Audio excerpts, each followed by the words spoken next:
अस्सलाम वालेकुम। आज मैं आपके लिए एक ऐसी रेसिपी लेकर आई हूँ कि जिसे आप खाकर सारी ज़िंदगी भूल नहीं पाएंगे। इसका जायका इतना ज़बरदस्त होगा कि खाने वाले आपसे बार बार इसकी फरमाइश करेंगे। तो चलिए देख लेते हैं हमने इसको बनाना किस तरीके से। बिस्मिल्लाहिर्रहमानिर्रहीम। सबसे पहले हस्बे ज़रूरत कुकिंग ऑयल लेंगे और इसमें शामिल करेंगे कुछ खड़े मसाले, जिसमें हमने शामिल किया एक छोटा सा जावित्री का फूल, 3 लौंग, एक दालचीनी का टुकड़ा, एक बड़ी इलायची और 4 से 5 दाने साबुत काली मिर्च। और इसमें शामिल कर देंगे हम गोश्त जो है यहाँ पे मैं आधा किलो गोश्त की ये रेसिपी बना रही हूँ और इतनी खास रेसिपी होगी कि हम इसको बिल्कुल दुल्हन की तरह सजाएंगे, इसलिए स्किप किए बगैर देखिएगा, वीडियो को मुकम्मल वॉच कीजिएगा। और यहाँ पे गोश्त को हमने जो है इसमें ऑयल में फ्राई कर लेना है ताकि इसका कलर जो है वो चेंज हो जाए।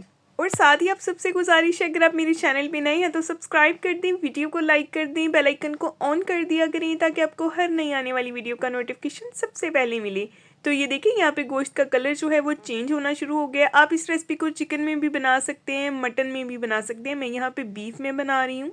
और यहाँ पे अब मैंने शामिल कर दिया अदरक लहसुन का पेस्ट फ्रेश कुटा हुआ 1 टीस्पून। अच्छे से इसको हम भून लेंगे गोश्त के साथ ताकि इसका कच्चापन जो है वो ख़त्म हो जाए। और देखिए गोश्त का कलर भी जो है वो टोटली चेंज हो गया है। और अच्छे से हम अदरक लहसुन के पेस्ट के साथ इस गोश्त की भुनाई करेंगे 4 से 5 मिनट। उसके बाद इसमें कुछ स्पाइसेस ऐड करेंगे, जिसमें 1 टीस्पून दड़ा मिर्च ऐड किया, 1 टीस्पून नमक, हाफ टी स्पून हल्दी और हाफ टी स्पून देगी लाल मिर्च। ये कलर के लिए यूज़ होती है, ठीक है। अच्छे से इसको मिक्स करेंगे और मसालों के साथ अच्छे से इसको भून लेंगे। और मेरे व्यूवर्स मुझे कहाँ कहाँ से वॉच करें, किस किस सिटी से, किस किस कंट्री से, मुझे फीडबैक में लाजमी बताया करें और लाजमी कमेंट किया करें कि आपको मेरी रेसिपीज़ कैसी लगती हैं। तो ये देखिए गोश्त को यहाँ पे मसालों से अच्छी तरह भूनने के बाद हमने इसमें शामिल कर देना है प्याज। एक बड़ी साइज़ का प्याज जो है इसको मैंने इस तरह से रफली काट लिया मोटा मोटा सा, क्योंकि यहाँ पे प्याज को हमने कोई भी कलर नहीं देना, ठीक है। प्याज को हमने जस्ट हल्का सा जो है वो सॉफ्ट करना है। तो ये देखिए हलाते हुए इसको हम लो टू मीडियम फ्लेम पे प्याज को भी सॉफ्ट होने देंगे। और जैसे ही प्याज सॉफ्ट हुआ है, प्याज का कलर भी देखिए हल्का सा ट्रांसपेरेंट सा हो गया है और गोश्त भी जो है यहाँ पे बहुत अच्छे से प्याज के साथ भुन गया है, ठीक है। अब हमने इसमें शामिल कर देने हैं जी टमाटर। मैं यहाँ पे 2 छोटे साइज़ के टमाटर यूज़ कर रही हूँ, ठीक है। छिलके समेत, आप चाहें तो उसका छिलका उतार लें।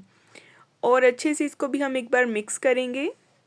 ये वो रेसिपी है जिसको जब हम बाहर जाके घर से बाहर होटल्स में खाते हैं तो ये इतनी एक्सपेंसिव मिलती है, लेकिन अब आप इसको घर में भी बना सकते हैं। बहुत इजी मेथड है, बस आपने गौर से रेसिपी को ऐसे ही कॉपी करके बनाना है, ठीक है। गौर से देखना है ताकि आपको हर चीज़ की समझ आ जाए।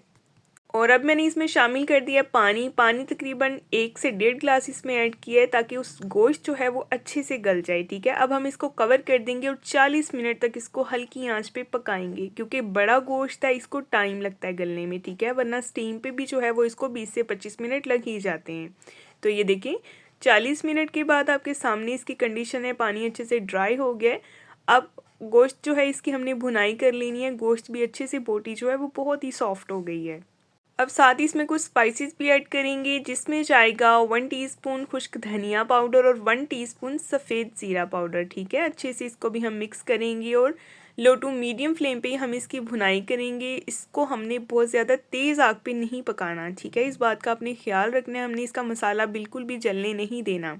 इंशाल्लाह इस रेसिपी को जो भी ट्राई करेगा ना वो इसको भूल नहीं पाएगा। इसकी खुशबू, इसका जायका ऐसा लाजवाब आएगा ना कि आपको खा के मज़ा ही आ जाएगा। तो ये देखें ये हो गया रेडी। अब हमने इसमें शामिल करना है जी दानेदार दही। दही जो है वो खालिस अच्छी क्वालिटी का होना चाहिए, बिल्कुल पतले वाला दही हमने यहाँ पे यूज़ नहीं करना, ठीक है। दानेदार दही इसलिए कहा है क्योंकि दही को हमने यहाँ पे फेंट के यूज़ नहीं करना, ऐसे ही यूज़ करना है। और मैंने इस पर स्प्रिंकल कर दिया फ्रेश कटा हुआ हरा धनिया और इस पर स्प्रिंकल कर दिया हमने थोड़ा सा अदरक और मोटी मोटी सी कटी हुई हरी मिर्चें।